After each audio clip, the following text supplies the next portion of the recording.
Je vais commencer par un complément de la précédente vidéo. Vous savez que j'avais parlé du refoulement de l'affect à propos d'un bas-relief représentant une tête de sanglier, ce qui m'avait conduit au bas-relief d'Angkor et à cet écorché vif qu'on retrouvait sur les bas-reliefs d'Angkor. Il se trouve qu'il y avait un autre bas-relief auquel ça m'a fait penser et que j'ai oublié de mentionner la dernière fois, c'était important quand même, donc je le fais cette fois-ci. Ce bas-relief, c'est celui-ci, qui représente une apsara, c'est-à-dire une danseuse céleste. Elles sont toutes représentées comme ça, à peu de choses près. Pas seulement en Angkor, mais je dirais dans tout le sud-est asiatique, où la notion d'apsara, c'est-à-dire de danseuse céleste, a quelque chose de valable, disons, pour les populations.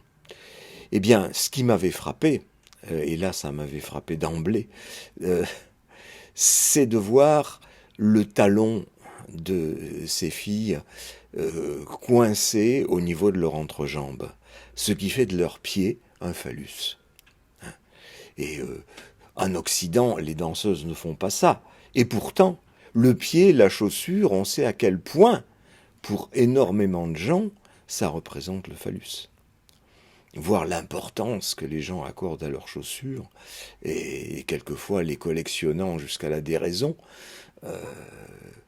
ou l'apparition des chaussures et des pieds dans les rêves pour les gens qui ont tout simplement ne vouent pas un culte aux chaussures. Même si, comme moi par exemple, je ne voue pas un culte aux chaussures, mais ça m'arrive de rêver de ça. Et l'interprétation en découle tout de suite, le pied comme remplacement du phallus.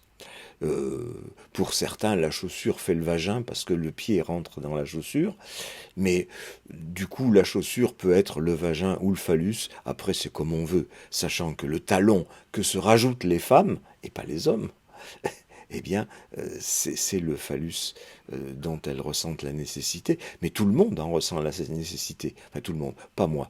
Mais il y a beaucoup de gens qui ne peuvent désirer une femme que lorsqu'elle est juchée sur des hauts talons. Et plus ils sont hauts, et mieux ça vaut, ce qui est pour eux une compensation de la castration. Voilà, j'ai lâché le mot. C'est en cela que les écorchés sur le bas-relief étaient en rapport avec la castration.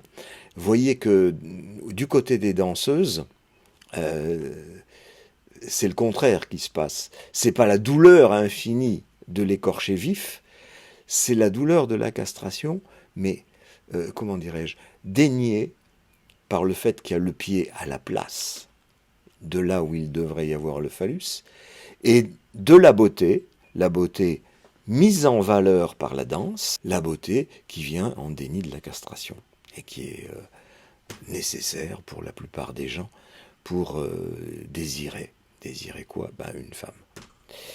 Et pour une femme, se sentir désirée par un mec, ce qui entraîne le désir. J'en profite pour vous repasser ce petit morceau de vidéo que j'ai filmé alors que j'étais sur un site Cham au Vietnam, c'est-à-dire un site de civilisation cambodgienne, et où on nous a accueillis par cette danse qui se veut remise au goût du jour de la danse des Apsaras.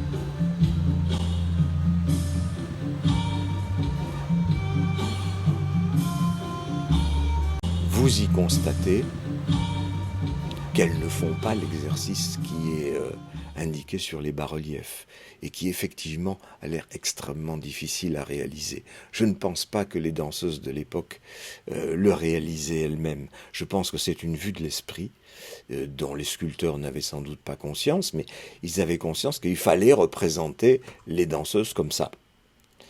c'est-à-dire avec le pied à cet endroit-là.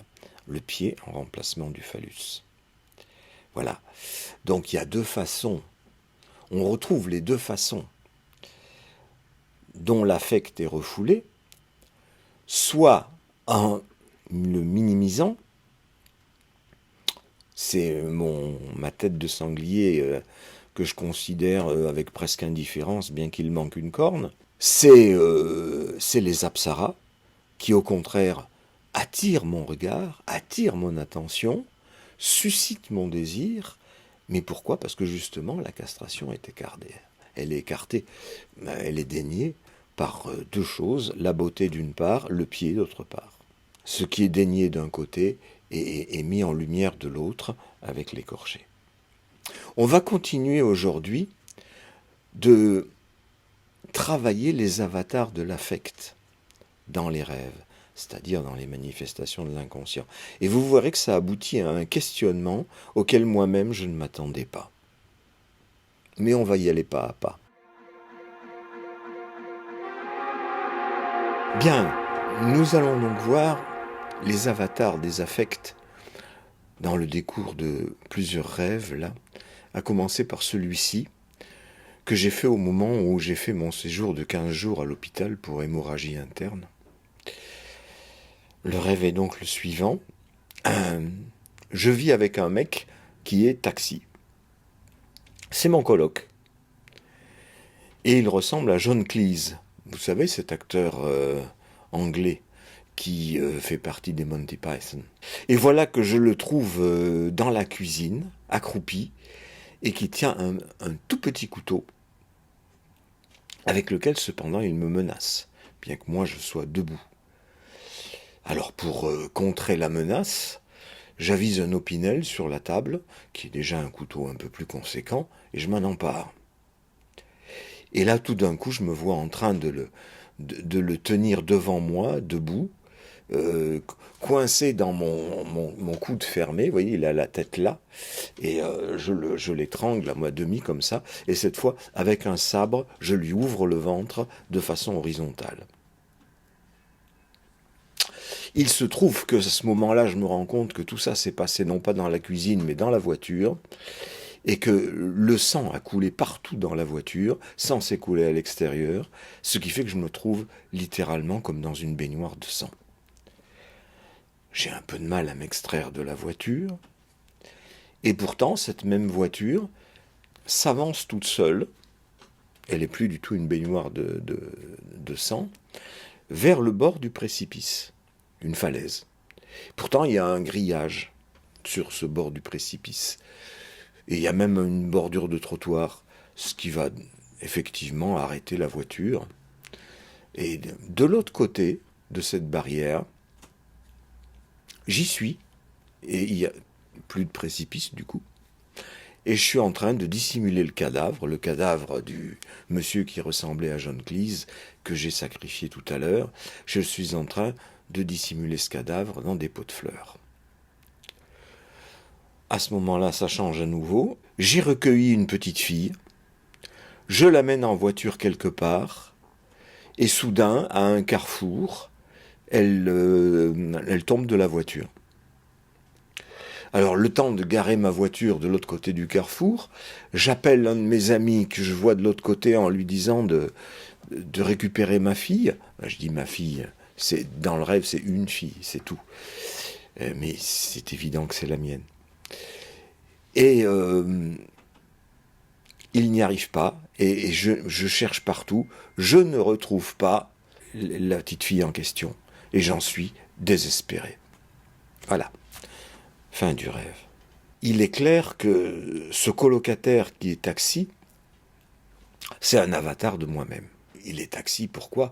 Parce qu'un taxi, c'est celui qui conduit. C'est un paradoxe, un taxi. C'est lui qui conduit, mais il vous conduit où vous lui dites d'aller. Ça renvoie à ces multiples rêves que j'ai faits, où j'étais en voiture et où il n'y avait personne au volant, mais la voiture allait très vite, où j'étais au volant, mais je n'y voyais rien, et je savais bien qu'il fallait freiner, mais je n'arrivais pas à freiner, etc. C'est-à-dire, c'était des trucs catastrophiques autrefois. J'en ai beaucoup parlé et ça s'est complètement apaisé. Vous voyez que cette histoire de taxi ou même de voiture qui roule toute seule, maintenant elle va pas trop vite et elle s'arrête avant le précipice. Donc ça va tout bien, mais il reste quand même le paradoxe de mon propre dédoublement, comme tout le monde. J'ai une partie de moi qui est la partie inconsciente que j'ai envie de trucider parce qu'elle ne me convient pas. Et j'ai envie de la trucider. Pourquoi? Parce que je la sens menaçante, bien que ce gars-là ne tienne qu'un minuscule petit couteau. Et là, on voit grandir la force de l'affect. Vous voyez, hein? C'est pas la force du trou, c'est la force de l'objet qui fait le trou. C'est une métonymie. Hein? Le couteau, c'est toujours ce qui est au bord du trou et qui produit le trou. C'est la fonction symbolique. Quand je dis que le symbolique c'est le trou, eh bien là nous avons une imagerie qui nous permet de nous donner une représentation de ce qu'est le symbolique en acte. C'est la pulsion de mort, je le dis depuis longtemps. Le symbolique en acte, c'est ce qui fait du trou. C'est un couteau. Et il le fait comment? Par l'affect, parce que le symbolique et l'affect, c'est la même chose. Et comme dans la dernière fois, je vous parlais de ce petit trou et de ce grand trou qui tourne autour de la castration, qui font que parfois la profondeur du symbolique, la profondeur du sentiment, la grandeur de l'affect est refoulée parce que c'est insupportable. D'autres fois, au contraire, les associations permettent de la retrouver et de retrouver son caractère insupportable, mais qui fait que c'est immédiatement refoulé aussi. Hein, c'est un circuit. C'est pas la psychanalyse, c'est pas je découvre quelque chose et puis ça y est, je l'ai découvert, c'est bon.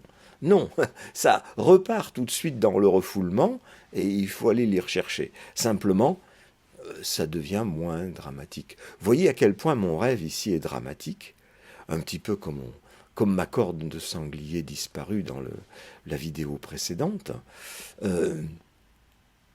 Mais je m'affole pas du tout.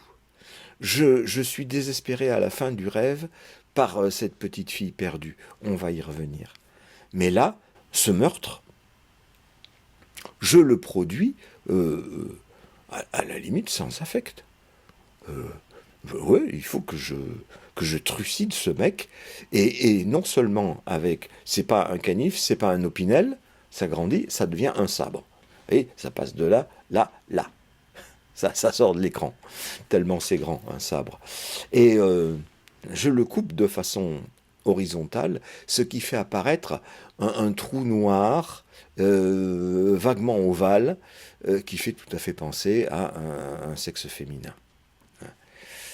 D'ailleurs, ce type ressemble à John Cleese, parce que ça m'a fait penser immédiatement à cette séquence horrible de Le sens de la vie, ce film des Monty Python, où il y a un type qui a un ventre absolument énorme et qui vient dans un restaurant et qui dégueule partout.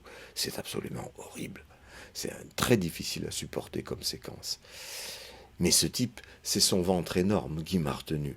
Ventre énorme, qui dit ventre énorme, dit monsieur enceint. C'est pas la première fois que j'en rêve, mais ça vient quand même rarement dans mes rêves. Et avec mon sabre, je lui fais une césarienne. Hein, et c'est pour ça que je trouve une petite fille après. Alors je lui fais une césarienne, mais je lui fais surtout subir une castration, puisque sur son corps apparaît un sexe féminin. Même s'il n'est pas dit que j'ai coupé un zizi. Ça, c'est trop insupportable. C'est refoulé, ça reste refoulé. Même si le geste est absolument horrible, couper un mec en deux avec un sabre, même si je suis dans une baignoire de sang, l'image de couper un zizi, c'est pas possible. C'est trop refoulé. Ça n'apparaît que sous la forme de métaphore. C'est-à-dire, je fabrique un sexe féminin. Et je fabrique une césarienne. Il y a toujours ce rapport comme ça entre enfant et phallus. Hein. C'est l'un ou l'autre, mais c'est l'un et l'autre. Comme on voit dans ce rêve, et comme on le voit dans à peu près tous mes rêves, j'y reviendrai.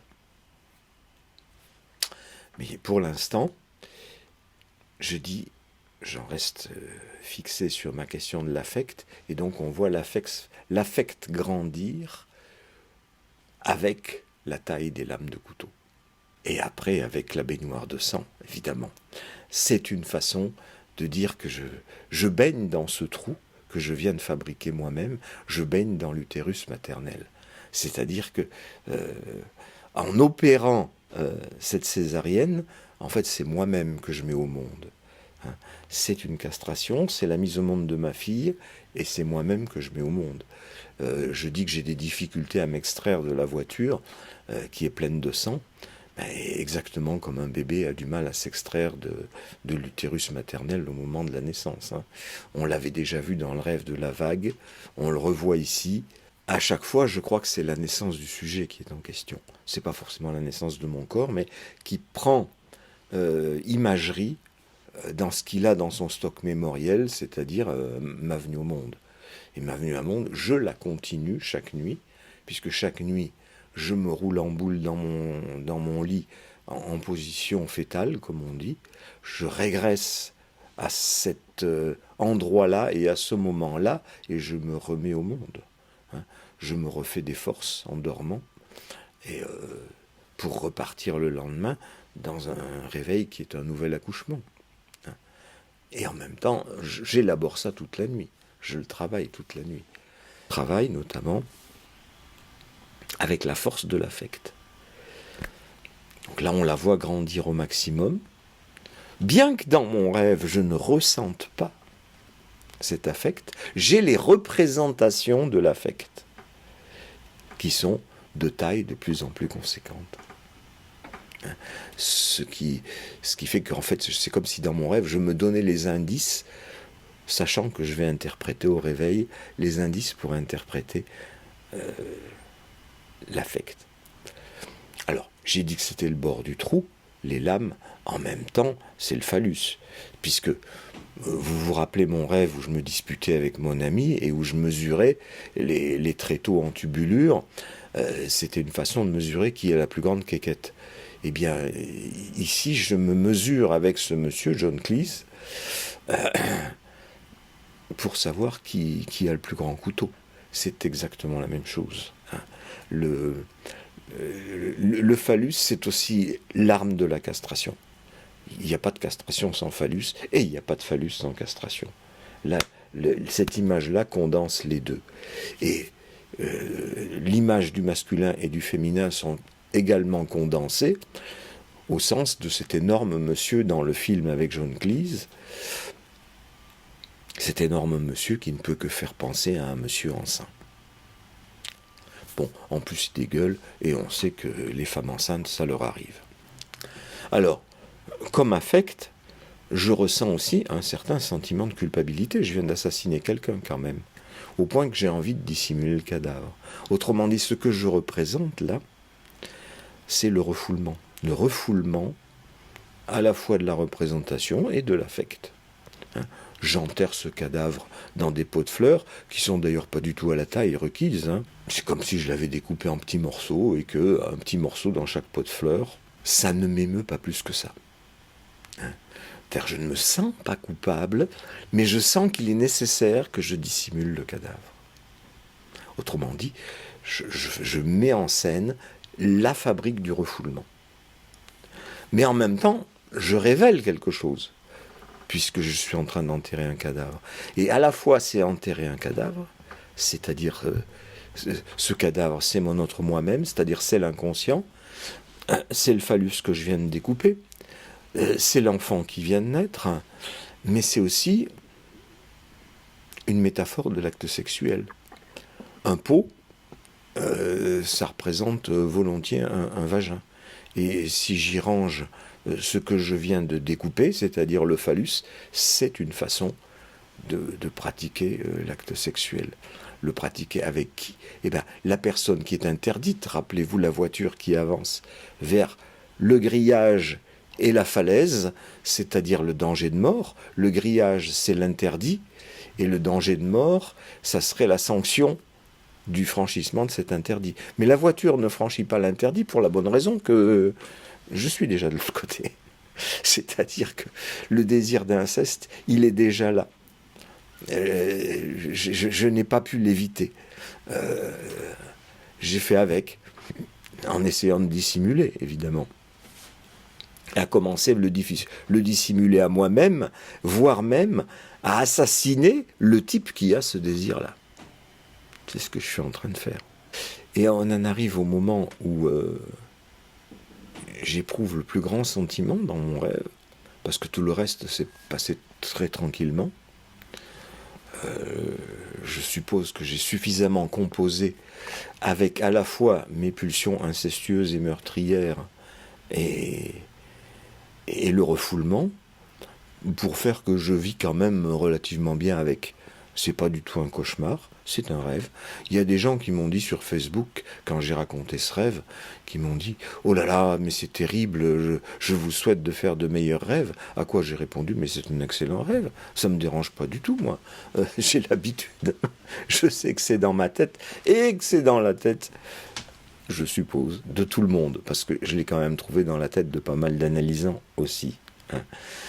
C'est de ça dont souffrent les analysants qui ne sont pas suffisamment allés assez loin dans leur analyse, à savoir ces effroyables sentiments de culpabilité par rapport à un désir incestueux, que ce soit avec les ascendants ou avec les descendants d'ailleurs, parce qu'il n'y avait jamais l'un sans l'autre. Et le désir incestueux envers ma mère, il est là puisque je me retrouve dans son vagin, dans son utérus, dans l'histoire de la vague où je passais sur le pont avec l'eau de la rupture de la poche des os. J'avais mon corps en place de phallus. Et c'est une façon d'exercer le désir incestueux, l'acte sexuel, en repassant par cet endroit-là qui est interdit, grillage, et sanctionné, falaise, canif, opinel, sabre. Mais au niveau des descendants, c'est encore plus difficile d'admettre ce genre de désir. Eh bien, il se trouve que quand j'étais à l'hôpital, j'y suis resté 15 jours, ma fille est montée de son Jura, elle a pris des congés, et pour venir me soutenir, elle est restée à mes côtés pendant 8 jours. Tous les après-midi, elle était là, parce que les visites n'étaient pas permises le matin, et on a discuté comme pas possible. On a discuté comme on n'avait pas discuté depuis 15 ans, c'est-à-dire depuis qu'elle a un bonhomme et des enfants. Parce que chaque fois qu'on se voyait pendant ces 15 ans, il y avait soit le bonhomme, soit les enfants, et c'était pratiquement pas possible de trouver un moment où discuter comme on avait discuté avant, je dirais à partir du moment où elle est devenue à peu près adulte, et jusqu'à ce qu'elle se trouve un compagnon, on a été super copains les deux. On avait des discussions formidables. On a passé des vacances ensemble, je me rappelle en Thaïlande par exemple, donc c'était absolument formidable. On faisait le couple parfait, quoi. Évidemment, sans jamais de passage à l'acte, ni le moindre début de commencement de l'ombre de nuance d'un passage à l'acte, mais on était super bien les deux ensemble. C'était le moins qu'on puisse dire. Et puis elle a trouvé un bonhomme, ce qui est normal et chouette pour elle, un peu moins chouette pour moi, parce que j'étais celui qui a été laissé pour compte dans l'histoire. Et dans mon rêve, je renoue aussi avec un souvenir que je n'aime pas du tout et auquel j'avais pas repensé depuis des années, parce que ça date de l'époque où ma fille avait 2 ans et où j'avais une maîtresse et où ma femme était au courant, parce que je lui avais jamais menti, je lui avais dit, voilà, ça m'était arrivé. Et j'avais passé la nuit chez cette maîtresse avec ma fille, car ma femme, qui était infirmière, travaillait de nuit. Alors, tant qu'à faire, j'étais allé chez ma maîtresse avec ma fille, puisque j'avais la garde, et parce que la maîtresse en question avait 2 filles également, avec laquelle ma fille s'entendait très bien. Elles jouaient les deux ensemble, on passait des soirées tout à fait sympathiques. Moi papotant avec la dame, et les enfants jouaient ensemble, et ensuite passaient la nuit là-bas. Mais le matin, je savais que mes parents aller me rendre visite, évidemment à l'appartement où j'étais avec mon épouse. Et je suis donc parti de chez ma maîtresse en arrachant en quelque sorte ma fille de son jeu avec ses copines, parce qu'elle était super bien à cet endroit-là. Donc elle pleurait, elle ne voulait pas s'en aller. Et c'est sur ces pleurs que j'ai bouclé sa ceinture à l'arrière de l'Ami 8 qui me servait de bagnole à cette époque-là. Et au premier carrefour, j'ai ralenti pour traverser prudemment l'avenue. À ce moment-là, j'ai entendu la porte de la voiture qui s'ouvrait. Et j'ai juste eu le temps de jeter un œil derrière. Elle avait débouclé sa ceinture et elle se foutait le camp, en plein milieu du carrefour, au milieu des bagnoles. Et là, j'ai pas fait comme dans mon rêve. Dans mon rêve, je vais garer la voiture de l'autre côté du carrefour. Là, j'ai planté la voiture en plein milieu du carrefour et je lui ai couru après. Et je l'ai attrapée et je l'ai ramenée dans la voiture Manu Militari. Elle pleurait, elle hurlait. Mais bon, je ne pouvais pas la laisser se faire écraser. Voilà. Et quand je suis arrivé chez mon logement officiel, j'arrive en même temps que mes parents et j'explique d'où je viens parce que j'ai pas envie de mentir à qui que ce soit. Et j'explique l'incident du carrefour. Et mon père me dit si tu continues comme ça, je ne mettrai plus jamais les pieds ici. Une belle hypocrisie, sachant que j'ai appris 25 ans plus tard que lui-même avait une maîtresse, et que non seulement ça, mais qu'il avait fait 2 enfants à cette maîtresse. 2 filles aussi, coïncidence. Et ouais, je suis pas fier. Là, j'ai un sentiment de culpabilité dans cette histoire. J'ai essayé de m'en dédouaner, à l'époque, en jouant le jeu de la vérité, au lieu de jouer celui de la dissimulation. Vous voyez que dans mon rêve, je continue à jouer quelque part le jeu de la dissimulation en cachant le cadavre dans les pots de fleurs. Mais dissimuler, c'est révéler comme je l'ai interprété. Dissimuler le cadavre, c'est en même temps faire le geste d'un acte sexuel. Et ce qui se passe dans mon rêve, c'est que ça a été remis au goût du jour, en quelque sorte, par le fait que ma fille étant revenue me voir, moi à l'hôpital, elle était tout à moi. Elle n'avait amené ni enfant, ni compagnon.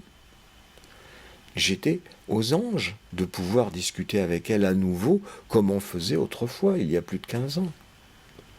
Ça a été une semaine magnifique pour moi. Et puis elle est repartie. Et voilà, c'est ce que mon rêve remet en scène. La petite fille est tombée de la voiture comme moi je me suis extrait de la voiture, c'est-à-dire c'est une naissance.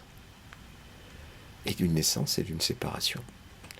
Et elle est tombée de ma chambre d'hôpital, elle est rentrée dans son Jura. C'est une séparation. Mais c'est comme une naissance pour elle, effectivement, puisqu'elle elle a ses intérêts, ses enfants, son compagnon, c'est normal. J'ai rien à dire là-dessus, sauf que j'ai quand même quelques regrets. Voilà. Et ce ne sont pas que des regrets totalement amicaux et paternels. Hein. Ça puise ses racines dans ce que je viens d'indiquer là, de retour au ventre maternel et de naissance de moi-même à travers une césarienne que j'opère sur un alter ego. Il se trouve que j'ai une cicatrice qui part du bas du sternum et qui descend jusqu'un petit peu au-dessus de la hanche. C'est là où on m'a enlevé mon rein droit qui était complètement bouffé par un cancer. Donc le bénéfice supplémentaire du rêve, je me fais à moi-même cette cicatrice. Je ne la subis pas, je la fabrique.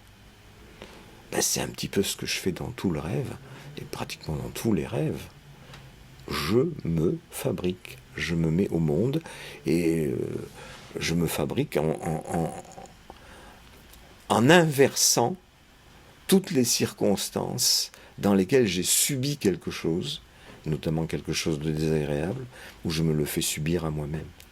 Pulsion de mort, c'est désagréable, c'est destructeur. Mais en même temps, narcissisme du sujet, c'est ce qui me permet de dire c'est moi qui l'ai fait. Comme l'enfant qui jette son objet au loin, c'est lui qui l'a fait. Ça, c'est pas, il ne subit pas les départs de maman. Je ne subis pas le départ de mon rein, la naissance de ma fille, le départ de ma fille. C'est moi qui le mets en scène dans mon rêve. Et là, l'affect est très fort dans mon rêve. Totalement désespéré de ne pas retrouver cette petite fille. Qui est l'amour de ma vie, évidemment.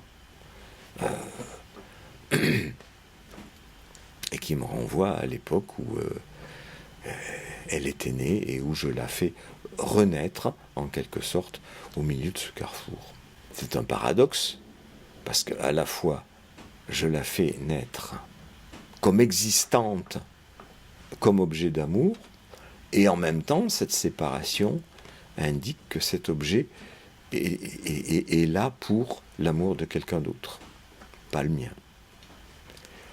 Voilà. L'affect est à cette dimension-là. L'affect de séparation qui était indiqué dans la croissance de la grandeur des lames avec lesquelles je fais une séparation d'avec moi-même, d'avec laquelle je mets ma fille au monde de mon propre ventre. Il y a un parallèle que j'ai déjà fait donc entre le phallus et l'enfant. Tout à l'heure, j'ai commencé par parler de castration à propos de ces lames qui sont de taille croissante. Je pourrais parler donc de naissance. Phallus d'un côté, enfant de l'autre.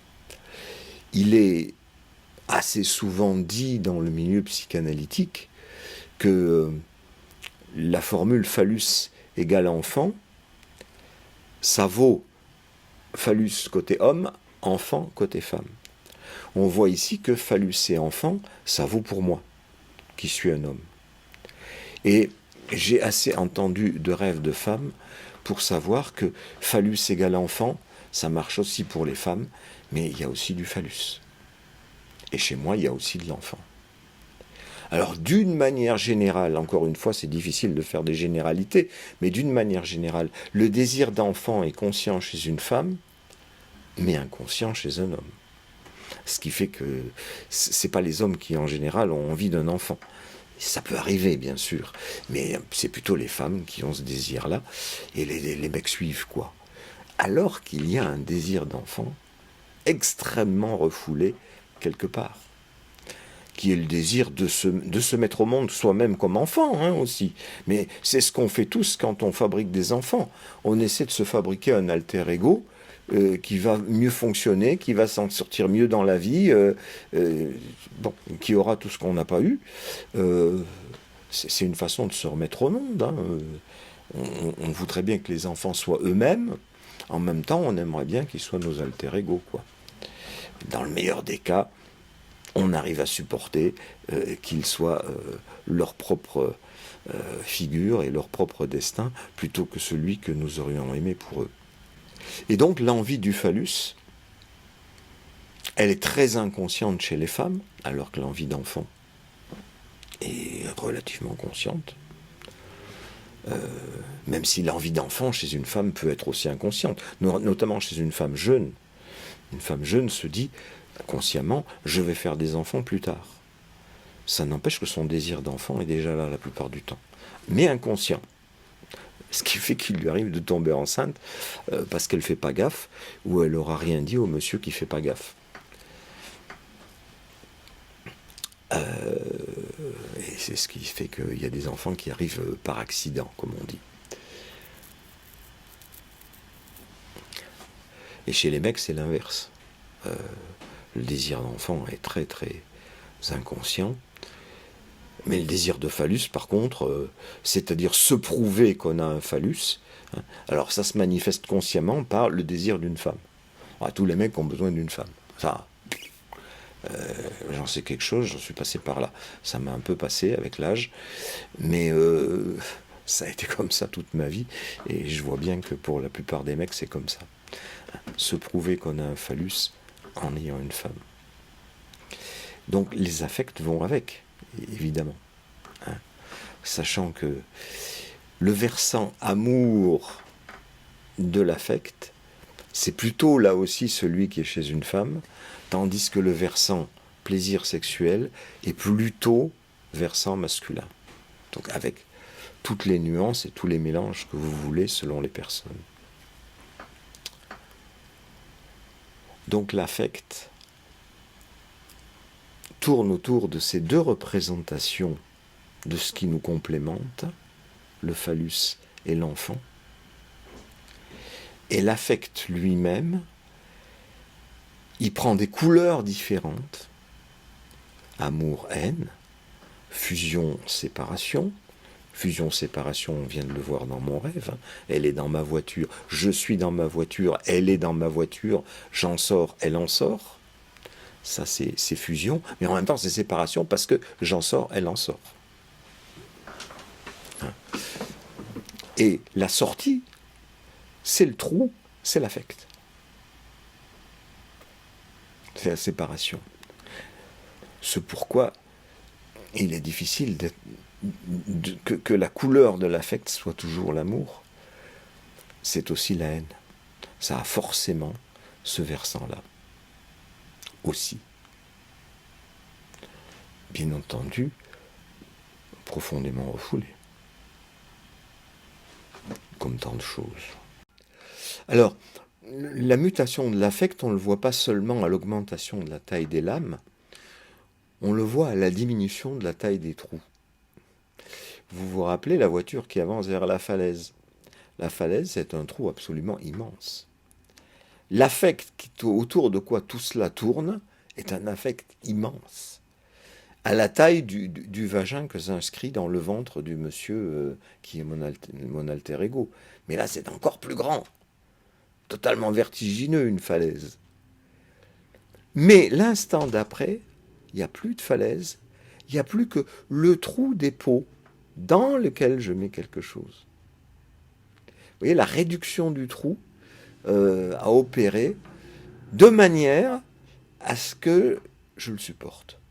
Je crois que c'est ça la motivation de ce changement dans mon rêve, au sens où, comme dans les rêves que j'ai racontés dans la vidéo précédente, la castration, la naissance, ça pourrait me renvoyer à l'écorché vif, ça pourrait me renvoyer au meurtre, et à l'inceste donc, et ça devient juste le remplissage de petits pots. Comme dans la constatation de ce qui manque une corne au bas-relief du sanglier. Hein. C'est gonflement, réduction. Voilà la taille de l'affect. À quoi correspond la taille du bord de l'affect? Le bord de l'affect, la coupure, l'instrument qui produit la coupure, qui passe du petit canif au sabre. Ça commence à dire quelque chose, cette histoire, non? On va voir quoi. Là, je suis en train de vous parler, de vous développer les rapports de la représentation avec l'affect. La représentation surface, l'affect, le trou qui est autour, comme j'ai toujours dit.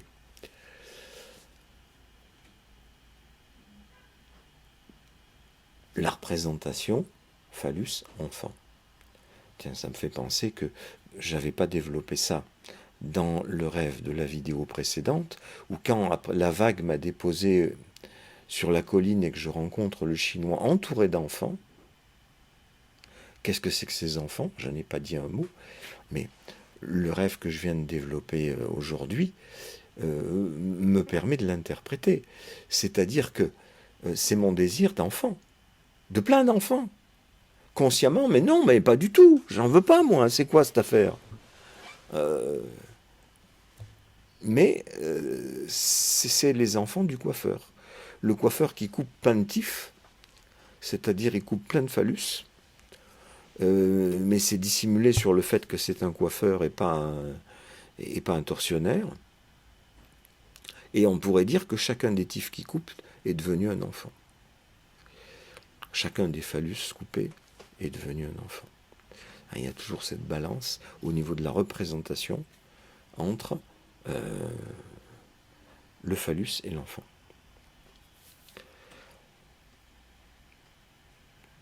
Et au niveau de l'affect, il y a toujours cette balance entre, d'une part, grand, petit, et coloration de l'affect, c'était représentation du trou en amour, haine, colère, désespoir. C'est des variantes, tout ça c'est des variantes de amour-haine, c'est-à-dire réunion, séparation.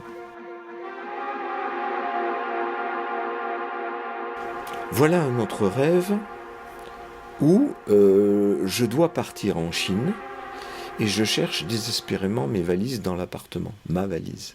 Je ne la trouve pas. Je cherche dans une pièce, la pièce est vide. Je cherche dans une armoire, l'armoire est vide. Je rencontre ma mère dans le couloir, je lui demande où est ma valise, vite, parce que sinon je vais louper l'avion. Et c'est quand même ma mère qui m'indique l'endroit où je peux trouver la valise. Je cite ce rêve parce que c'est intéressant que ce soit une valise que j'ai perdue. Parfois j'ai perdu mon téléphone, mon vélo, ma voiture, mon enfant, mon phallus. Mais ça c'est le plus dissimulé. C'est ça qui est le plus insupportable. Mais sous ces autres formes d'objets perdus, ça passe tout bien. Mais là, il y a l'affect. Je suis complètement affolé. Je vais rater mon avion. Qu'est-ce que l'avion? C'est un phallus. Mais qu'est-ce que la valise? C'est un trou. Mais non, j'ai perdu le trou. En fait, j'ai perdu l'emballage du trou. La valise, c'est pas qu'un trou. C'est un trou avec quelque chose autour. C'est donc à la fois la surface et le trou. Vous voyez comme ça se complique. En même temps, ça reste tout simple, hein, parce qu'il n'y a pas de phallus sans vagin, et il n'y a pas de vagin sans phallus. Il n'y a pas de castration sans non-castration. Il n'y a pas de castration sans déni de la castration. Quand on dit dans les écoles qu'il faut arrêter avec le déni de la castration, c'est n'importe quoi. Personne n'arrête avec le déni de la castration. On est obligé de faire avec. On voit dans mes rêves à quel point, même quand ça grossit, après ça rétrécit pour rendre cet affect supportable. L'affect lié à la castration.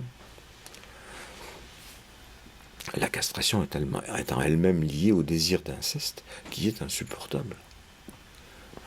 C'est pourquoi il faut le réduire par le refoulement. Eh bien ici, il y a une condensation au niveau de cet objet valise entre la surface et le trou.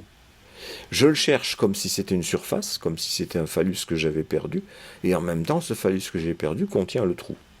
Le trou qui est nécessaire aussi, puisque sans affect, sans castration, il n'y a pas de phallus. Je viens d'assimiler affect et castration. La castration, c'est le trou, effectivement, qui suppose l'ablation du phallus. Et il se trouve que dans mon rêve, c'est à ma mère que je demande l'emplacement de la valise, et que c'est elle qui me le dit, effectivement. Ça correspond à ces nombreux rêves que j'ai faits, dans lesquels je vais à l'intérieur de l'utérus maternel pour y rechercher le phallus que j'ai oublié. Là, c'est la même chose. L'appartement que je vois dans mon rêve, là, ressemble tout à fait à l'appartement du Puy, la ville où j'ai passé mon enfance. Et l'armoire vide me rappelle l'armoire de ma grand-mère, dans laquelle j'allais fouiller quand elle était absente, parce que je savais qu'il y avait des bonbons. Et en même temps, c'était pour les bonbons, et en même temps, c'était de la pure curiosité. Je me demandais qu'est-ce qu'elle cachée dans cette armoire. Ce que je ne savais pas à l'époque, c'est que je cherchais dans cette cavité le phallus que je savais y avoir oublié. Là, il s'agissait de ma grand-mère, mais j'ai fouillé aussi dans les armoires de ma mère, pour les mêmes raisons. Sans savoir, à l'époque, ce que je cherchais, bien entendu. Mais les rêves, là, m'amènent à le comprendre. Et puis la valise, c'est comme les pots de fleurs. C'est l'endroit dans lequel on fourre ses affaires. Y fourrer ses affaires, c'est-à-dire le phallus, c'est-à-dire j'ai absolument besoin de fourrer mon phallus quelque part, sinon je ne l'ai pas. Donc j'ai besoin aussi d'un trou. J'ai pas que besoin d'un phallus.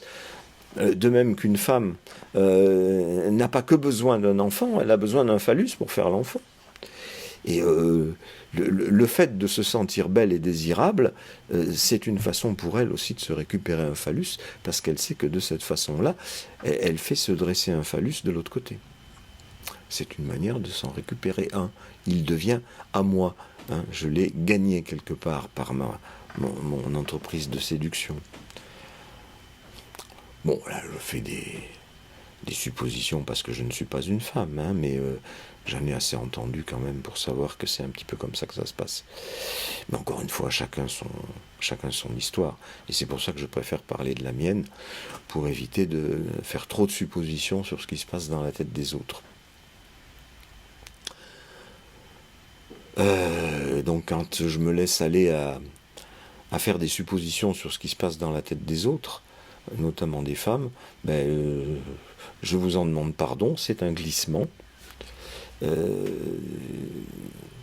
Prenez-le comme pure hypothèse et base de recherche pour vous, à la façon de vous retrouver vous, puisque dans mes rêves, je cherche à me retrouver moi. Donc à chacun ensuite de faire son travail de retrouvailles avec soi-même. J'ai dit trou et bord du trou pour la valise, j'aurais pu dire présence-absence. Comme pour la corne du sanglier qui manque, la valise est un objet dont le principal intérêt est qu'il présente un manque, une absence. Donc il est nécessaire, pour pouvoir, encore une fois, y fourrer sa propre présence, c'est-à-dire ses affaires, les choses auxquelles on tient. Les choses auxquelles on tient le plus, c'est le phallus, évidemment. Les autres choses étant justement les vêtements, les apparences, les petits objets auxquels on tient, qui sont tous des métaphores du phallus. Et les vêtements, c'est le faire valoir. Se faire valoir comme séduisant, c'est-à-dire ou porteur de phallus, ou capable de faire se dresser un phallus. C'est selon.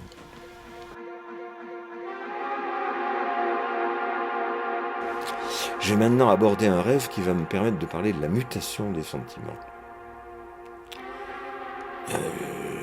Je suis encore au travail à Saint-Avold, qui a été mon premier poste près de la frontière allemande, au dispensaire, où c'est pour la première fois que je me suis occupé d'enfants. Je m'occupais d'enfants dans un bureau qui était assez grand, mais qui était absolument surchargé de jouets. Parce que je partageais ce bureau avec une autre psychologue, qui était très grosse, et qui avait commandé ces foultitudes d'objets pour jouer avec les enfants. Alors que moi, dès le début, il me semblait que pour jouer avec les enfants, il suffisait de papier et crayon de couleur et un peu de pâte à modeler et que ça suffisait. Bon, néanmoins, puisqu'il y avait tout ça, j'allais pas empêcher les enfants de jouer avec, je faisais avec, je m'adaptais. Donc dans mon rêve, je suis dans cette pièce avec un enfant.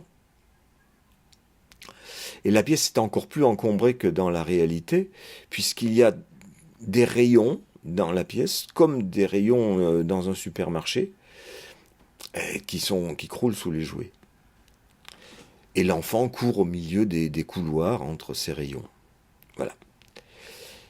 Mais c'est le dernier de ma liste pour la soirée, et donc je vais rentrer chez moi. Je passe dans le couloir, et dans le couloir, je vois une porte qui s'ouvre avec un médecin, psychiatre, qui en sort. Et je devine derrière lui une grande table avec plein de gens en réunion.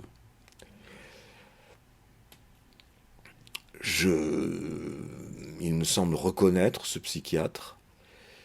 Et je lui dis bonjour et je passe la tête aussi par la porte pour dire bonjour à tous les gens de la réunion. Et il me semble que je répète mon bonjour 3 fois parce qu'on ne me répond pas. Ensuite de ça, je vois que je ne suis pas tellement attendu à la réunion, ce qui est aussi bien. Je vais donc rentrer chez moi, je passe dans la salle d'attente, et là il y a une dame qui semble attendre. Elle a les cheveux courts, des lunettes, un visage rond, elle est assez ronde aussi. Et je lui demande, ben, vous attendez qui? Alors, je sais plus ce qu'elle me répond, si elle attend quelqu'un ou pas, mais elle me dit en tout cas, mais vous avez terminé votre travail? Je dis oui, mais je m'en vais. Et elle me dit, mais est-ce que vous avez mangé? Qu'est-ce que vous allez faire ce soir? Tiens, je sens venir comme une, comme une invite, où elle voudrait plus exactement que je l'invite à dîner. Mais moi, je n'ai pas tellement envie parce que je la trouve pas spécialement érotique, cette dame. Et je fais comme si je répondais sur un plan professionnel en lui disant « Écoutez, ce soir, je ne peux pas, mais je vais vous laisser ma carte. » Et je fouille dans mon sac, je cherche ma carte. Je trouve des cartes bleues et blanches qui semblent être des cartes du dispensaire, mais ce ne sont pas mes cartes à moi. Il y a une correspondance entre la psychologue qui occupait le bureau avec moi, dont j'ai dit qu'elle était un peu grosse, et cette dame un peu grosse qui attend aussi dans la salle d'attente. C'est-à-dire le typique de ce qui, pour moi, barre toute possibilité de désir érotique. C'est comme ça. Je sais qu'il faut être politiquement correct et donner toute leur chance aux différences. Je veux bien le faire consciemment, ça ne fait aucun problème, mais inconsciemment, dans mes rêves, c'est pas ça du tout. Et en particulier, à l'époque, je me sentais, ne serait-ce que professionnellement, envahi par cette immense marée de jouets qui semblait indiquer son surinvestissement des enfants. Tandis que l'enfant qui est là, comme dans mes autres rêves, il m'échappe. C'est pas forcément mon intérêt. Il est quand même dans le rêve, ce qui prouve que j'ai quand même un intérêt pour les enfants. Mais c'est pas là mon intérêt majeur. Et ensuite, la question, c'est moi à la réunion de tous les personnels. Je répète mon bonjour 3 fois, c'est une façon de me mettre au monde. De dire, écoutez, j'existe, écoutez, j'existe, écoutez, j'existe. Et ça répond pas. Et c'est un peu ce qui s'est passé dans toute ma carrière dans les hôpitaux, où en tant que psychologue, on est vraiment la 5e roue de la charrette, on en général, et moi en particulier, parce que j'étais un psychologue tout à fait spécial, vu que je pratiquais la psychanalyse, et une psychanalyse en plus tout à fait spéciale, parce que c'était pas forcément celle de mes collègues. Je m'en suis suffisamment expliqué par ailleurs. Donc la question, c'est mon identité, c'est ma mise au monde.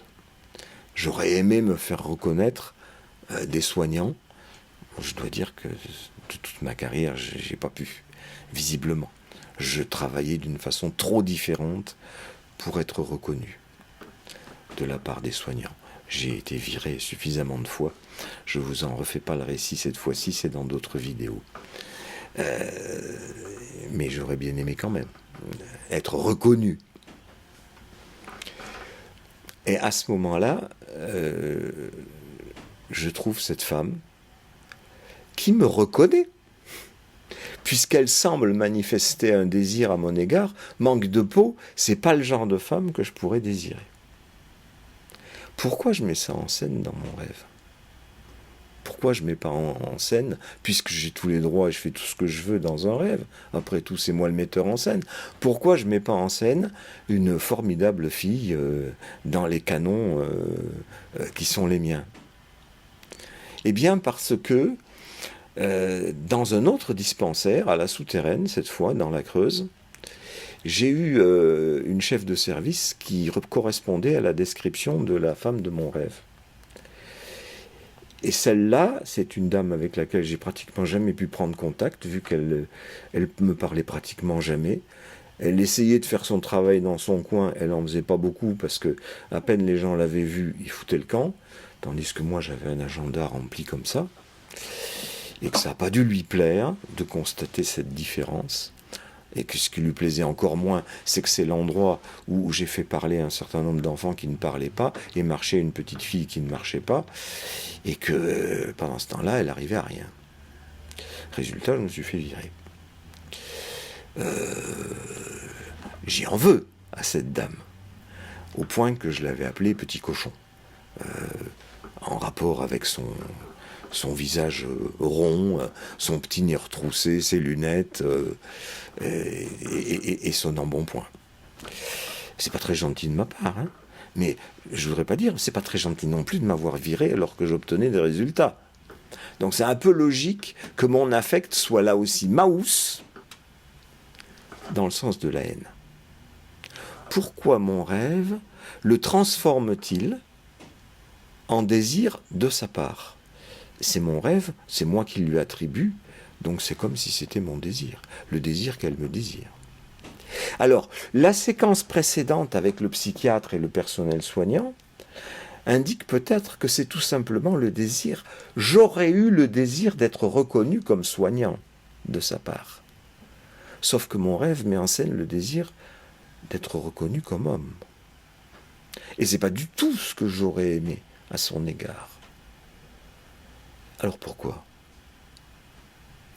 Peut-être parce que finalement, au-delà du désir d'être reconnu comme soignant, peut-être que c'est plus important pour moi d'être reconnu comme homme. Même si quelque part ça me dégoûte d'être reconnu comme homme par une femme comme ça. Je le dis comme ça en ce moment, parce que je trouve rien d'autre à dire. Et ça ne veut pas dire que j'ai trouvé le dernier mot de l'histoire. Je vous avais dit au début de cette vidéo que j'en venais à des questions. Ben oui, ça c'est une question. Je comprends toujours pas. Je comprends pas vraiment. Je peux dire qu'il y a eu mutation de l'affect, mutation du trou, c'est-à-dire de la représentation de l'affect. Il y a l'affect éprouvé, encore une fois, et puis l'affect représenté. Eh bien, la représentation que je me fais de cet affect que j'éprouve dans l'histoire, je ne comprends pas pourquoi mon inconscient fait ça. Alors, il faut peut-être que je le mette en rapport aussi avec le fait que je cherche ma carte d'identité. Dans beaucoup de rêves, j'ai fait ça, hein, j'ai cherché ma carte d'identité. Ou mon portefeuille, ou mon téléphone. Bon. C'est tout des variantes du phallus. Mais ce qui indique que le phallus est une variante de l'identité. Tout comme l'enfant. Je disais tout à l'heure, phallus, enfant. Tout ça, c'est mon identité. Je suis identique au phallus ou identique à l'enfant. En tant que j'ai un enfant, éventuellement. Ou en tant que je suis reconnu par une femme, c'est-à-dire désiré par une femme. Et là, je ne trouve pas, justement, ma carte d'identité, c'est-à-dire que je ne m'y retrouve pas dans ce désir que j'attribue à cette femme à mon égard. Je n'y retrouve pas mon identité. C'est peut-être l'indice que cette histoire que j'ai eue au dispensaire de la Souterraine, comme dans bien d'autres institutions psychiatriques où je n'ai pas été reconnu et où j'ai été viré, malgré mes résultats, c'est un truc qui ne passe pas et qui manque dans mon identité. Pour avoir une identité, il faut que cette identité soit reconnue par les autres. Dans ce cas-là, je n'ai pas été reconnu et je ne le serai jamais. Parce que c'est trop tard, c'est passé. C'était il y a 20 ans.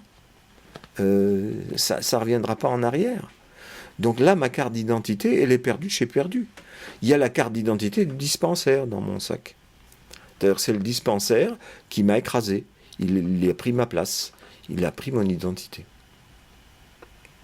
Mon identité, pour le dispensaire, valait peanuts. Je ne pouvais qu'être recraché. Comme de la plupart des institutions psychiatriques dans lesquelles je suis passé.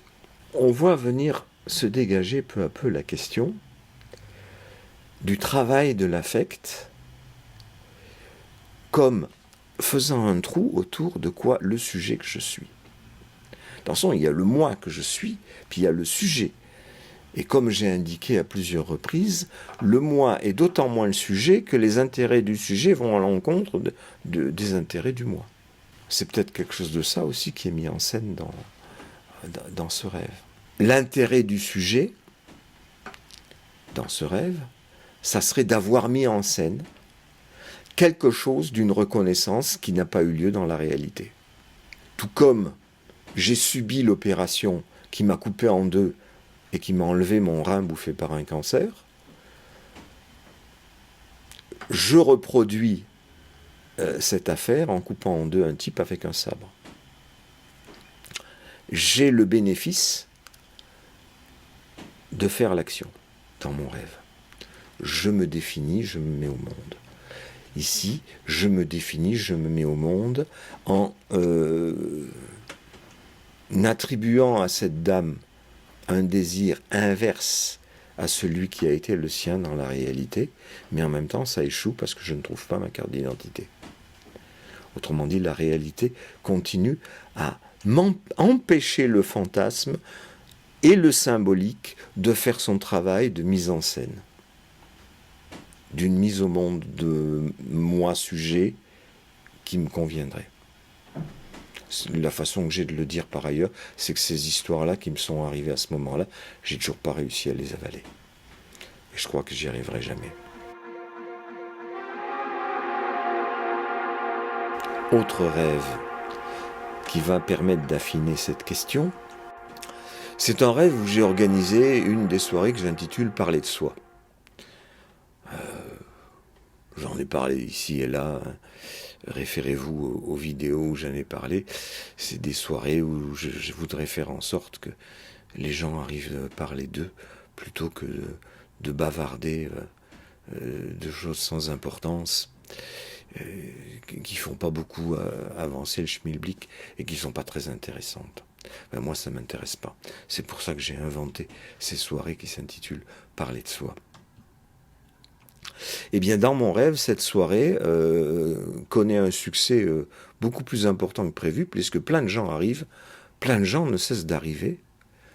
Alors, quelque part, c'est un succès, je suis content, mais en même temps, ça va pas aller. Parce que je sais bien que si on dépasse 5, il n'y aura pas assez de temps de parole pour chacun. Et pourtant, les gens continuent à arriver. Je me rends compte à un moment que j'ai même oublié d'acheter à boire, ce qui est la moindre des choses quand on reçoit chez soi, et qu'il faudrait vite que je descende acheter quelque chose. Mais je ne sais pas si je le fais ou si je le fais pas. Toujours est-il que, bon, je circule au milieu de ces gens qui bavardent dans tous les coins, qui se sont installés un peu n'importe où. Je reconnais les fauteuils bleus de mon appartement d'ailleurs, même si c'est quelque chose de beaucoup plus vaste. Et à un moment, installé sur un coin d'un fauteuil bleu, justement, je vois mon père, qui lui ne discute pas avec les gens. Et je me dis, ah non, pas possible. Une soirée parler de soi, non, mon père, c'est pas possible. Personne de la famille ne peut être là. Sinon, je pourrais pas dire tout ce que je veux. Mon père, c'est un élément du surmoi, c'est un élément de la censure. Donc non, j'en veux pas. Il va falloir que je l'expulse. Je sais pas si je l'expulse ou pas. Mais l'instant d'après, je vois mon frère qui est assis à une table en train de discuter avec animation avec d'autres. Et je me dis, ah nom de Dieu, lui aussi, il faut que je l'expulse, c'est pas possible. Pas quelqu'un de la famille, pas quelqu'un qui fait partie des gens qui m'ont empêché de parler. Et puis un peu plus tard, ce que je rencontre, par contre, c'est une de mes anciennes analysantes, une très très jolie, que j'ai vraiment beaucoup appréciée, que j'ai reçue très longtemps, de nombreuses années. Maintenant c'est terminé, mais encore régulièrement, elle m'envoie des petits mots gentils pour me dire combien elle m'a apprécié, combien elle a aimé la psychanalyse qu'on a fait ensemble, et même combien elle m'aime.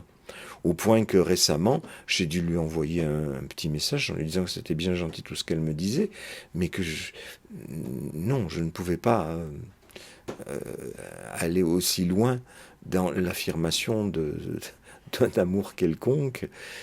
Ça m'était interdit éthiquement, même après la fin de l'analyse.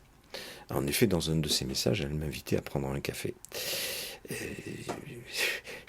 J'étais très flatté de la chose, mais je ne pouvais pas accepter.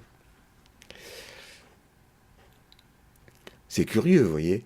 Les personnes qui m'empêchent de parler, je suis obligé de les expulser. Les personnes auxquelles j'ai permis de parler, je ne peux pas non plus accepter. Parce que dans mon rêve, elle essaie de me faire des bisous. C'est ce que je souhaiterais. Mais en même temps que je m'interdis. Je pourrais me le permettre dans le rêve, ce n'est qu'un rêve. En fantasme, on peut se permettre tout ce qu'on veut. Et bien même dans le rêve, je n'arrive pas à me le permettre. c'est interdit, la censure joue. Hein, je viens de voir mon père, mon frère, voilà, je me l'interdis. Alors, à un moment, je me dis quand même, il faut que la soirée parler de soi commence. Donc, il faut que j'explique quelles sont les règles, qu'il ne faut pas interrompre les gens quand ils parlent, qu'il ne faut pas finir les phrases à leur place, ce qui se fait tellement souvent dans les réunions, qu'il ne faut pas les interpréter sauvagement, ce qui se fait aussi tellement souvent dans la réunion de psychanalystes, qu'il faut parler de soi plutôt que de parler des autres. Bon, voilà. Mais seulement, je n'ai qu'un petit filet de voix rauque qui arrive à passer. Je n'arrive pas à me faire entendre. Les gens continuent à papoter dans tous les coins, en ne faisant aucune attention à moi. Bon, c'est à ce moment-là que je m'aperçois que ce que je croyais être mon appartement est en fait l'espèce de ruine d'un château qui se trouve au bord de la mer, qu'on voit la lune parce que c'est une ruine et il n'y a pas de plafond, et que dans une pièce à côté, à travers un mur écroulé, je vois une école de danse qui commence à travailler sous la lune. Ça fait très romantique, c'est très joli. Voilà. Et bien avec ce rêve, on renoue avec ce que j'ai raconté au tout début de la première vidéo consacrée à cette histoire d'affect, qui serait le symbolique. C'est-à-dire, j'ai parlé de ces foules dans lesquelles on ne reconnaît personne et qui reviennent très souvent dans les rêves. Et bien voilà, ça revient dans ce rêve-là, il y a une foule et je ne reconnais personne, sauf mon père, mon frère et cette analysante. L'affect, effectivement, fait un trou autour de ces personnes-là pour les distinguer de la foule. Les autres, je ne les reconnais pas, ces personnages-là, je les reconnais. Mais les uns pour les expulser, mon père, mon frère, parce que ce sont des censeurs. Hein, quand j'étais petit à table, il y avait que mon père et mes frères qui parlaient, les femmes et moi, pas un mot. Et ça a été comme ça toute ma vie, parce que même quand j'étais adulte, quand il y avait des réunions de famille, autour de la table familiale, quand il y avait un repas de fête, j'étais là, mais je disais rien. 2-3 mots, peut-être comme ça, des banalités, mais c'est les autres qui discutaient. Je n'arrivais pas à me faire entendre. Écho du rêve précédent et de ma situation en psychiatrie où j'ai pas réussi à me faire entendre non plus, dans les écoles de psychanalyse non plus, comme quoi ça se reproduit, ça ne cesse de se remettre en scène. Pendant longtemps, je m'en suis plaint. Maintenant, je dis non, c'est ce qui m'a permis d'avoir l'indépendance d'esprit pour faire le travail que je suis en train de faire devant vous, que je n'aurais pas pu faire si j'avais eu ma place à la table, ce qui m'aurait imposé en retour de suivre les règles de tout le monde et de tenir le même discours que tout le monde. Là, je peux tenir un discours différent. Et c'est ça qui est fructueux. Ça me coûte une place sociale, mais je peux poursuivre mes recherches et les avancer avec notamment ce que je suis en train de travailler là, le symbolique comme affect. Donc là, il est à l'œuvre. On voit dans ces foules ce que j'ai pu appeler le réel, hein, c'est-à-dire quelque chose qui est indéfinissable. On ne peut pas reconnaître ces gens, on ne peut pas en parler. Et de tout ce qu'ils disent d'ailleurs, parce que je sais qu'ils papotent, je n'entends rien non plus. Hein, impossible d'en garder quelque chose, d'en analyser quoi que ce soit. Hein, c'est des sons, les gens ce sont des images, mais c'est rien. Ça reste un truc compact, un brouhaha, d'où rien n'émerge. Sauf les instances interdictrices et cette femme que j'aurais aimé ne pas m'interdire, mais que je m'interdis quand même. Il ne reste pas grand-chose. Si ce n'est, justement, c'est une ruine qui reste. La ruine du château que j'aurais espéré construire et qui aurait pu être moi. Le château représente souvent soi. Et comme je dis souvent, les édifices théoriques sont des châteaux en Espagne, mais chacun essaie de construire son château en Espagne, qui est son idéal du moi. Le mien est en ruine. Ça ne me dérange pas beaucoup parce que les ruines, ça peut être très romantique sous la lune, surtout si c'est animé par des danseuses. Ce ne sont pas des apsaras comme dans ce que j'ai raconté tout à l'heure. Ce sont des danseuses occidentales, modernes. C'est très beau, mais c'est dans la ruine et c'est dans la pièce à côté. Autrement dit, c'est pas dans le groupe que j'ai organisé. Et puis les danseurs, ça ne parle pas. Ça s'exprime avec le corps. C'est peut-être ça que mon rêve veut dire. La seule expression qui me reste, ça serait avec le corps. Manque de peau, je ne suis pas danseur. Et je préfère m'exprimer avec la parole. Eh bien voilà, j'ai été amené à dire, comme interprétation de ce rêve, vous voyez que j'ai pas pu me faire entendre. Hein. Il y a juste un petit filet de voix qui passe. C'est pas la première fois que je rêve de ça, hein. Ça revient de manière régulière. C'est que quelque part, c'est le phallus qui est le soutien de la parole. Pour s'exprimer, il faut avoir confiance en soi. Pouvoir taper sur la table et dire « Nom de Dieu, vous m'écoutez? Ouais, quoi ?» Sauf quand on est déjà adulé par les foules. Mais pour ça, il faut avoir fait quelque chose avant. Ou avoir été adulé dans sa famille. Ce qui n'était pas mon cas, donc. Il faut donc avoir confiance en soi. Avoir confiance en soi, c'est avoir confiance en la possession d'un phallus, qu'on soit homme ou femme. C'est une métaphore, ça n'a rien à voir avec la réalité de l'anatomie, ça a à voir avec cette réalité de l'anatomie que les sexes sont divisés en deux, et que d'un côté il y a un phallus et que d'autre il n'y en a pas, mais pour les deux sexes, la parole devient une métaphore de la confiance en soi, c'est-à-dire de la confiance en un phallus qu'on a et qui nous permet de pénétrer le monde, de faire son trou. Faire son trou dans ce réel du monde, de ce brouhaha, de cette foule. C'est-à-dire de se faire naître comme un élément sorti de la foule, qui est un sujet, qui n'est plus non plus simplement un membre, même si membre peut être entendu autrement, mais quand on n'est que le membre d'une école de psychanalyse, en fait, on maintient le même discours que tout le monde. Hein. Et c'est pareil pour n'importe quelle réunion de personnes, que ce soit religieux, politique ou même scientifique. Il s'agit de trouver sa voie, VOX, qui est en même temps la voie, VOIE, hein, la voie du destin, faire son trou. Et pour faire son trou, il faut être soutenu par un phallus. L'affect, c'est ce trou. C'est ça qui me symbolise. C'est-à-dire le fait que j'ai pu avoir suffisamment d'amour pour moi. Avoir suffisamment de narcissisme. Je disais le symbolique, la pulsion de mort, c'est le narcissisme du sujet. C'est ce à quoi nous aboutissons après toute cette exploration au travers des rêves. Se faire naître, sortir de la voiture pleine de sang, faire tomber la petite fille de la voiture, couper le mec en deux.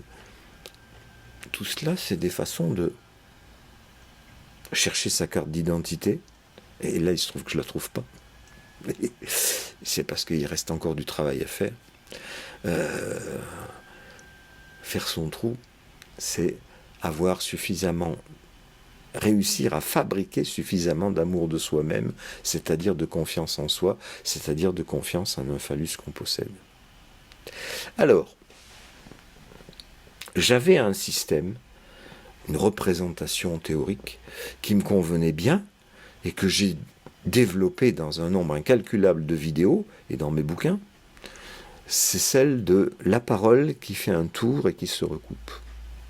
Sur le modèle de, quand je parle et que j'explique quelque chose à quelqu'un, il faut que je me souvienne de ce que j'ai dit et que je me souvienne de ce que je vais dire pour qu'à la fin, mon propos soit bouclé, qu'il fasse un tout, que je sois revenu à la fin de mon discours, au début, de façon à me faire comprendre. Hein, c'est ce que je fais aujourd'hui. J'étais parti des foules, je reviens aux foules. Hein. et à la découpe d'un personnage dans cette foule. Cette découpe, je disais que c'était le signifiant. La parole. Ça marche idéalement au point de vue topologique parce que la parole se déploie dans le temps. Donc le temps, ça se représente en général par une flèche, c'est linéaire. Et si on combine le temps et la mémoire, c'est une flèche qui se recourbe et qui se recoupe. Je me souviens, c'est pour ça que je vous parle de ce dont je me souviens. Et si vous ne vous en souvenez pas, vous ne pouvez rien entendre à ce que j'ai dit. Si vous êtes déjà à préparer ce que vous allez me répondre, vous oubliez ce que j'ai dit au début, vous oubliez éventuellement ce que j'ai dit au milieu, et votre discours ne sera que le discours que vous avez préparé, mais pas une réponse à ce que j'ai dit. C'est souvent comme ça que ça se passe en société, c'est bien ce qui me désole, c'est pour ça que ça me gonfle en général. Et que je préfère mes soirées parler de soi, où j'ai mis en place les règles nécessaires à ce que ça se passe un peu autrement. Donc, c'est le signifiant qui opère la découpe. Le signifiant tel que je l'entends, c'est-à-dire la matérialité sonore. J'ai assez fait de vidéos sur le signifiant chez Lacan pour indiquer que chez Lacan, la définition du signifiant part dans tous les sens et qu'on ne peut plus savoir ce que c'est. Chez moi, c'est précis, c'est vraiment la matérialité sonore, comme chez Saussure. C'est la représentation de mots, comme chez Freud. Et ce qui se découpe de surface, c'est la représentation de choses, comme chez Freud, et le signifié, comme chez Saussure. En retournant à la rondelle, on retrouve la signification, qui est le discours latent par opposition au discours manifeste chez Freud. Je m'y retrouve, tout est bien casé là. Sauf que ce que je viens de développer pendant 2 vidéos m'amène à la question. Est-ce que c'est bien la parole qui fait le tour, le signifiant, ou est-ce le signifié qui me pousse à inventer les signifiants qui font le tour? Ce qui supposerait un signifié déjà là, une signification déjà là, et non pas une signification qui se construit du développement du signifiant. Ce que j'ai dit autour de l'affect, qui grossit, qui rapetisse, est-ce que ça aussi c'est pas un travail du symbolique qui ne peut pas être réduit à la découpe linéaire de la parole? Il y a la découpe de mon canif, de mon opinel, de mon sabre, dans mon rêve, qui contribue à faire naître quelqu'un. Découpe que je ne parviens pas à finaliser dans mon rêve de foule, là, où le parler de soi échoue lamentablement, parce que je n'arrive pas à soutenir phalliquement ma parole. Ça en reste une hypothèse, encore, cette histoire du soutien du phallus dans la parole.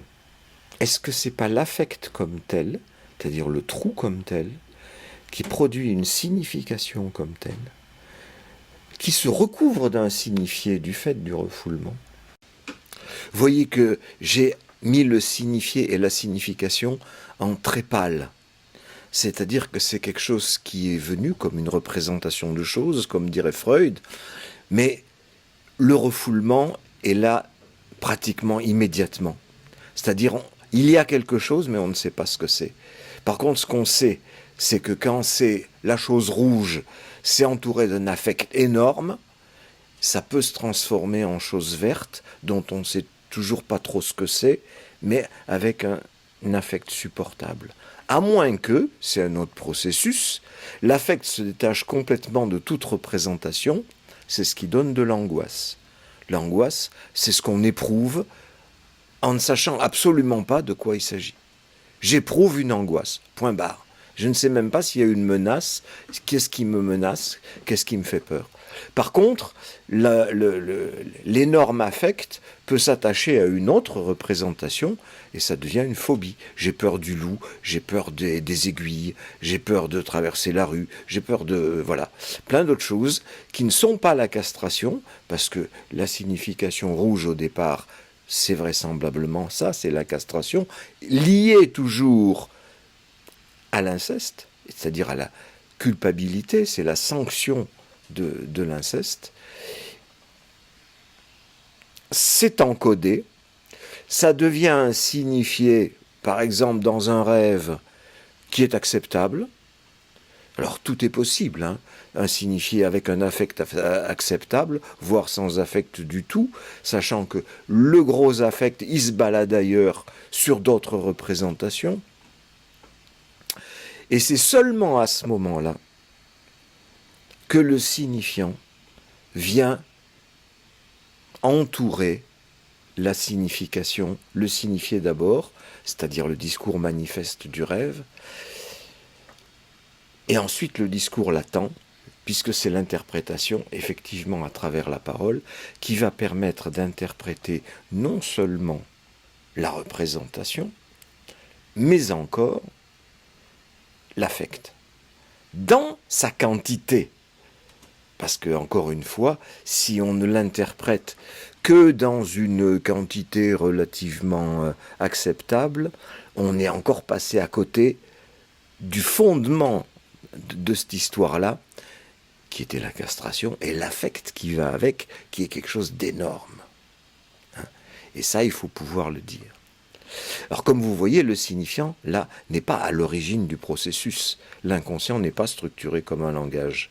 Il est structuré par la castration et l'inceste.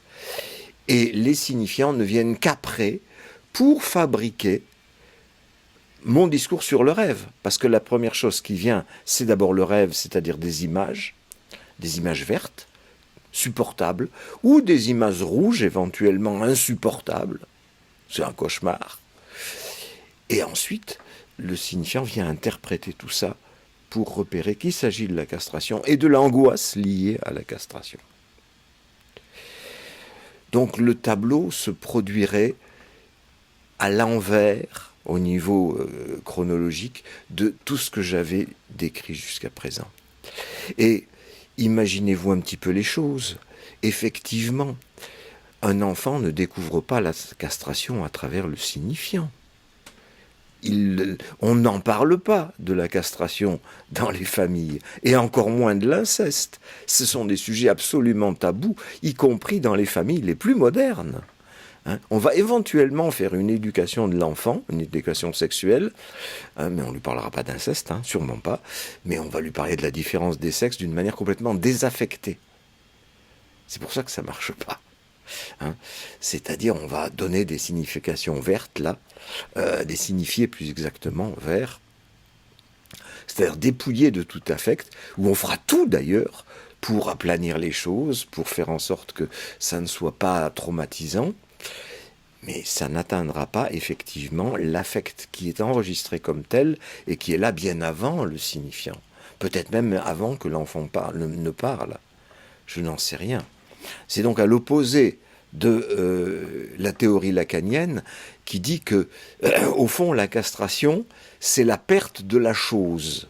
C'est-à-dire, c'est l'entrée dans le langage, c'est le signifiant qui, faisant perdre la chose, peut être interprété comme une castration.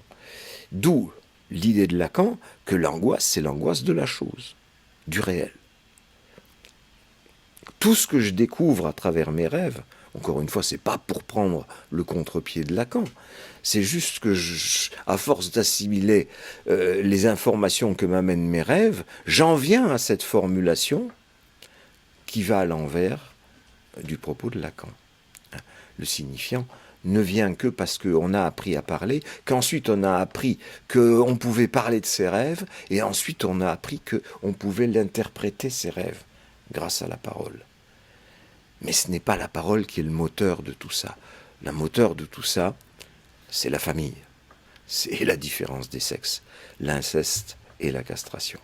Autrement dit, l'inconscient ne serait pas structuré comme un langage. Ce n'est pas la suite des signifiants qui fait la linéarité qui se recoupe, qui fabrique un signifié et donc une signification, mais l'affect comme tel, le fait que je suis troué, séparé, comme le phallus de ma mère, qui ensuite cherche une voie de représentation. Représentation de la représentation, c'est-à-dire moi comme corps, c'est-à-dire moi comme enfant et moi comme phallus, ayant un phallus. Moi comme phallus de ma mère et moi comme ayant un phallus.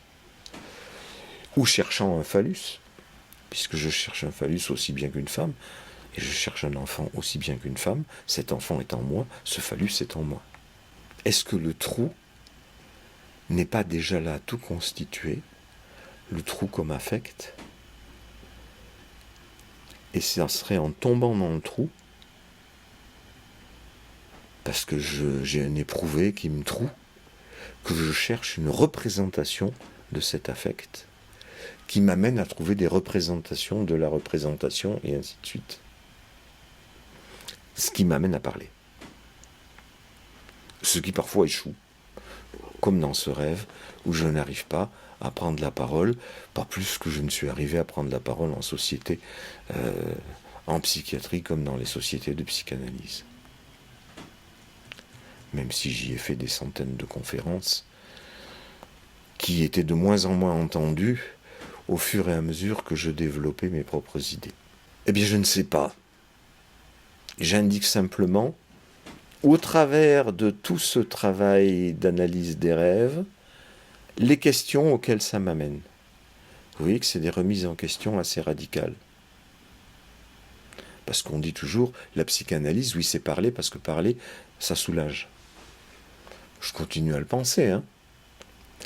Mais est-ce qu'il ne faut peut-être pas formuler les choses autrement ? Est-ce que c'est vraiment ça la question ? Eh bien, je ne sais pas. Je vous fais part de l'état de mon questionnement, là où il en est aujourd'hui.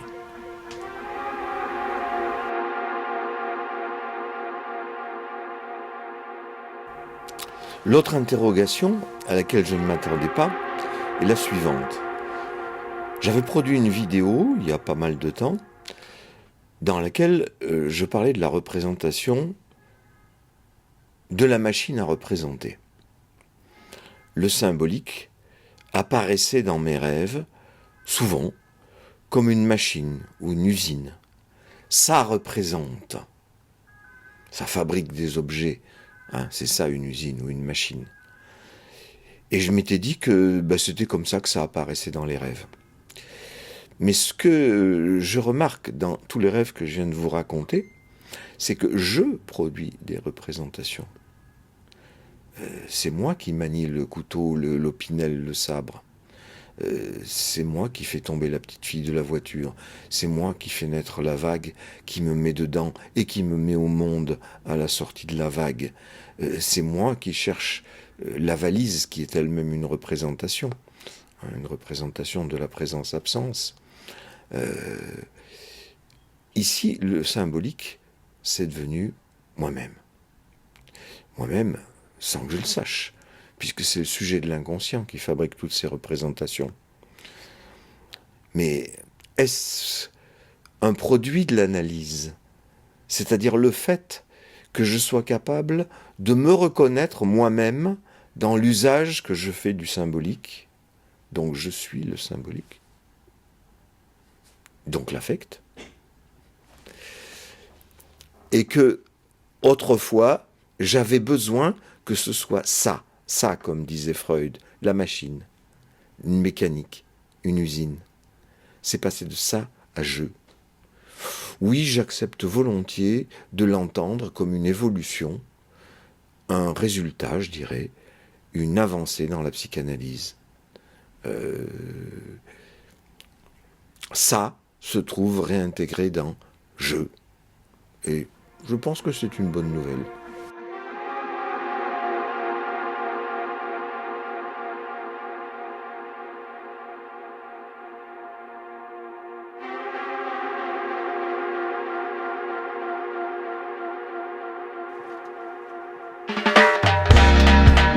Yeah!